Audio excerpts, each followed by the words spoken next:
آج کی ہماری گفتگو کا محور ہے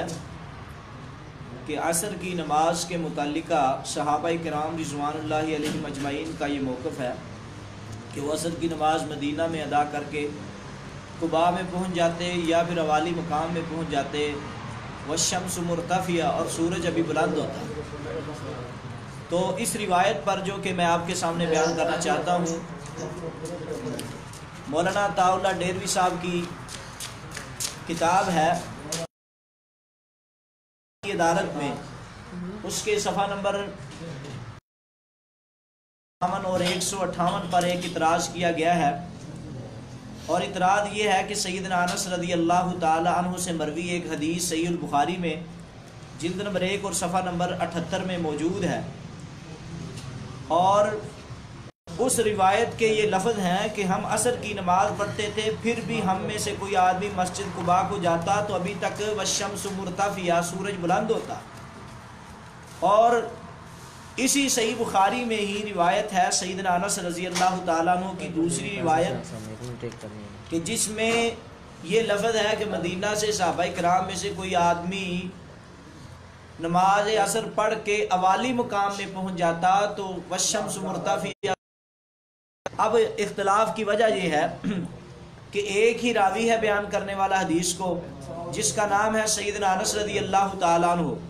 اور ایک ہی کتاب ہے جس کا نام ہے صحیح بخاری، اور بخاری میں ایک ہی راوی سے یہ روایت آ رہی ہے کہ صحابہ کرام میں سے کوئی مدینے میں عصر کی نماز پڑھ کے اوالی پہنچ جاتا ابھی سورج بلند ہوتا، اور اسی روایت کا راوی جو ہے وہ بیان کرتا ہے روایت کو، تو اس میں یہ لفظ ہے کہ صحابہ میں سے کوئی مدینے میں عصر کی نماز پڑھ کے اوالی کی بجائے قباء میں۔ تو اب اختلاف کی وجہ یہ ہے کہ ایک سند میں ایک اوالی کا لفظ آیا، ایک میں قباء کا لفظ آیا، تو یہ امام بخاری رحمۃ اللہ علیہ کی غلطی ہے، تو لہذا امام بخاری رحمۃ اللہ علیہ کو راجح بات لکھنی چاہیے تھی۔ تو اصل میں یہ جو بات امام بخاری پر اعتراض کیا گیا ہے، یہ اعتراض بالکل غلط ہے، کیونکہ امام بخاری رحمۃ اللہ علیہ نے یہ جو روایات اپنی صحیح بخاری میں نقل کی ہے، یہی روایات موطا امام مالک میں بھی موجود ہے، جیسے کہ موطا امام مالک کی جلد نمبر یعنی کہ پہلے حصے اور صفحہ نمبر 24 پر ہے، جو کہ جس پر علامہ زرقانی کا حاشیہ ہے، اور مسلم کی جلد نمبر 1 اور صفحہ نمبر 225 پر بھی یہ موجود ہے۔ اب مسئلہ حل اس طرح ہوگا کہ امام بخاری رحمۃ اللہ علیہ نے اس حدیث کو بیان کیا ہے دو سندوں کے ساتھ۔ نمبر 1، پہلی سند شعیب بیان کرتے ہیں زہری سے، اور زہری سیدنا انس سے بیان کرتے ہیں۔ پہلی سند میں شعیب زہری سے اور زہری انس سے، اور دوسری سند میں یہی روایت امام مالک بیان کرتے ہیں زہری سے، اور زہری انس سے بیان کرتے ہیں۔ اور پہلی جو روایت ہے شعیب بیان کرتے ہیں زہری سے اور زہری انس سے، اس میں اوالی کا لفظ ہے، اور جو امام مالک نے زہری سے اور زہری آگے انس سے، اس میں قباء کا لفظ ہے۔ اب ہے اس پر اعتراض، جس طرح کہ امام دارقطنی، امام نسائی رحمۃ اللہ علیہ نے کہا ہے کہ قباء کا لفظ بیان کرنے میں امام مالک کا وہم ہے، جس طرح کہ علامہ ابن عبد البر نے بھی کہا ہے کہ امام مالک کے علاوہ امام زہری کے سب تلامذہ جو ہیں اسے اوالی کے لفظ سے روایت کرتے ہیں، جس طرح کہ تمہید کی جلد نمبر 2 اور صفحہ نمبر 178 اور فتح الباری جلد نمبر 2 اور صفحہ نمبر 29 وغیرہ پر یہ بات موجود ہے۔ اب علامہ ابو الولید باجی نے بھی رحمۃ اللہ علیہ نے اور ابن ابی ذئب نے بھی امام زہری سے قباء کا لفظ نقل کرتے ہیں، تو لہذا ہم یہ بات کہنا چاہتے ہیں کہ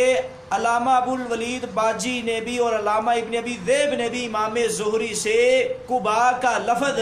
نقل کیا ہے، تو لہذا امام مالک پر یہ اعتراض کرنا اور اس کے بعد امام بخاری پر اعتراض کرنا یہ بالکل درست نہیں ہے۔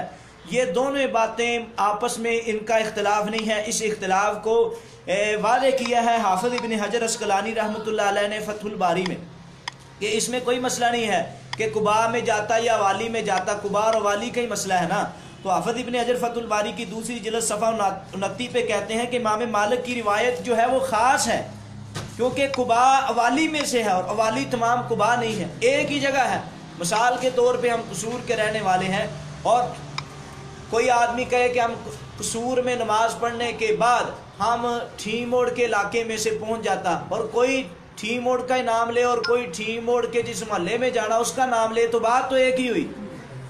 قباء جو ہے اوالی میں سے اور اوالی قباء میں سے بات ایک ہی ہے، یعنی کہ قباء جو ہے اوالی میں سے ہے اور اوالی تمام قباء نہیں ہے،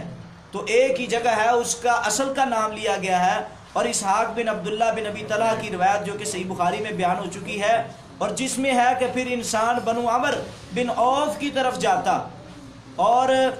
پہلے بھی یہ بات گزر چکی ہے کہ عمر قبائی میں سے رہنے والے ہیں، اور امام مالک نے ایک ہی قصہ قرار دیا ہے،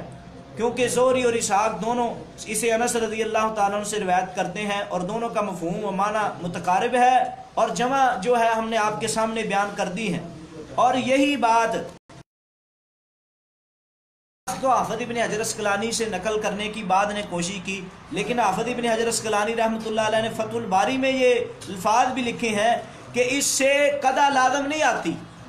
اس اعتراض سے یعنی کہ قباء یا اوالی کہنے سے قضا لازم نہیں آتی، اور یہ بات علامہ عینی حنفی نے بھی کہی ہے، انہوں نے عمدۃ القاری کی جلد نمبر 5 اور صفحہ نمبر 37 پہ کہی ہے۔ تو لہذا امام بخاری رحمۃ اللہ علیہ نے جو صحیح بخاری میں روایت نقل کی ہے کہ صحابہ کرام کی جماعت مدینہ میں نماز پڑھنے کے بعد اوالی میں یا قباء میں پہنچ جائے، اصل میں اختلاف کی وجہ یہ ہے کہ بعض جن لوگوں نے اختلاف کیا اس روایت پر، اصل وجہ یہ ہے ان کو تکلیف ہے کہ رسول اللہ صلی اللہ علیہ وسلم کا فرمان ہے الصلاۃ علی اول وقتہا، نماز کو اول وقت میں پڑھا جائے، اور یہ لوگ جو ہے نماز عصر کو اول وقت میں نہیں پڑھتے، اور پھر اس طرح کی روایات جن سے ثابت ہوتا ہے کہ نماز عصر کو اول وقت میں پڑھا جائے، اس پر اعتراض کرنے کی کوشش کرتے ہیں، حالانکہ سیدنا انس رضی اللہ تعالیٰ عنہ سے ہی روایت ہے صحیح بخاری میں، اور بخاری کی حدیث نمبر 550 ہے، تو اس میں یہ الفاظ ہیں کان رسول اللہ صلی اللہ علیہ وسلم یصلی العصر والشمس مرتفعۃ حیۃ، عصر کی نماز کے بعد سورج ابھی زندہ ہوتا تھا، بلند ہوتا تھا، اور اب بعض لوگ عصر کی نماز لیٹ پڑھتے ہیں جب سورج زرد ہونے کے قریب ہوتا ہے، تو اس کے ساتھ ساتھ عصر